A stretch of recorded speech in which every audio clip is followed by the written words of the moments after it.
اگه تو هم صفحه اتوکد رو باز کردی و حسابی گیج شدی و اصلا نمیدونی باید چیکار کنی، این کلیپ مال خودته.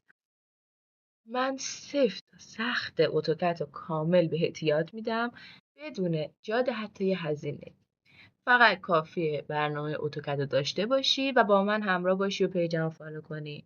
خب بریم برای شروع. وقتی صفحه اتوکد رو باز کنی مهم نیست ورژن چند باشه، 25 24 یا هر ورژن دیگه ای، ما میتونیم ازش استفاده کنیم و هیچ تفاوتی نداره. همه اسما یکیه، همه کلیدها یکیه. خب حالا به محض اینکه باز شد یه بخش‌هایی مثل اینجوری می‌بینید. اگه تازه وارد باشید عکس‌های پیش‌فرض میذاره که یه سری فایل‌هایی هست که شما میتونید باز کنید. اگرم نه ازش استفاده کرده باشید که فایل‌های قبلی شما رو بالا میاره.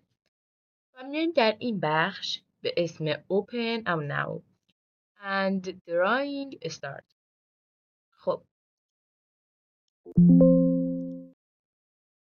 ما در این بخش اگه یه فایلی داریم میخوایم دوباره این فایل رو باز کنیم از اوپن استفاده میکنیم که اوپن فایلز داره.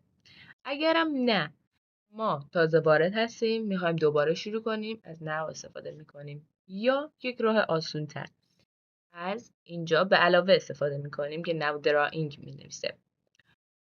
اینجا هم یه سری آپشن هایی هست که ما نمیتونیم فعلا ازشون استفاده کنیم. چرا؟ چون ما این صفحه جدی باز نکردیم. حالا ما اینجا میزنیم که رساله تری باشه. خب یه صفحه بی نهایت بزرگ و شطرنجی برام میاره، یه سری آپشن پایین میاره، یه سری دستورات و یه سری بخش ها که من الان چون اتوکدمو کوچیک کردم اینجا بر من نمایش داده نمیشه. وقتی بزرگش کنم قابل دیده، شما خودتون باز کنین متوجه میشین. و اکنون اینجا که آپشن هامون حالا قابل استفاده هست و اینجا NWSE تاپ به معنی پلان، میتونیم با از دید بالا نگاه کنیم. همه اینا برامون هست. لیو 1 لیو 2 که نوع صفحات به ما نشون میده. همه اینجاها حتی این قسمت ها من بهتون توضیح میدم. اما اول برای استفاده لطفا همراه خودتون یک برگه یا این ویدیو رو سیو کنین که من یک سری کلیدهایی رو بهتون میگم که سر آزمون‌های نظام مهندسی یا کارهای عملی که میخواین داخل شرکت‌ها یا شرکت خودتون در حال تحویل بدین، سرعت عملتون رو خیلی بالاتر میبره و نیاز نیست همش از آپشن‌های این بالا استفاده کنید. خب اول ما نیاز داریم که اصلا یک خطی رو در پلان بکشیم.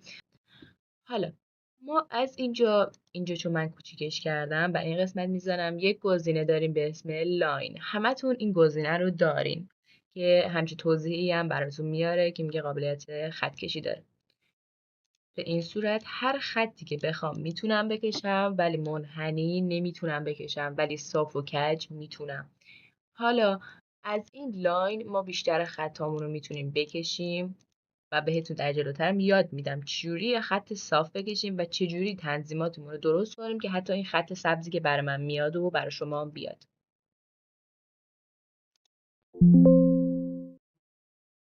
و حالا میخوام کلیدش رو بهتون بگم که در کیبورد هممون وجود داره و خیلی ساده تر و راحت تر میتونیم اینو بالا بیاریم به جای اینکه همش بر این بالا کلیک کنیم و دستور رو اجرا کنیم. از گزینه L استفاده میکنیم. L یعنی لاین. اینو میزنیم و حالا میتونیم قابلیت کشیدن رو داریم. و گزینه بعدی اینجا پلی لاین. الان میگین تفاوت پلی لاین چیه با لاین؟ اینکه همون خط معمولی رو میکشه؟ نه، تفاوتش اینه که لاین تمام خطهای ساده انتخاب میشه و همه خطها با هم آماده نمیشه، ولی در پلی لاین همه خطا بلاکه و همه با هم انتخاب میشه. این تفاوت پلی لاین و لاینه. داخل بیشتر نقشه ها ما از پلی لاین استفاده میکنیم یا وقتی نقشمون تموم شد یک گزینه ای رو بهتون میگم اونو میزنیم، اون وقتی که تمام نقشه ما بلاک میشه مثل پلی لاین. و حالا دستور پلی چیه؟ دستور پلی پی او، پلی لاین.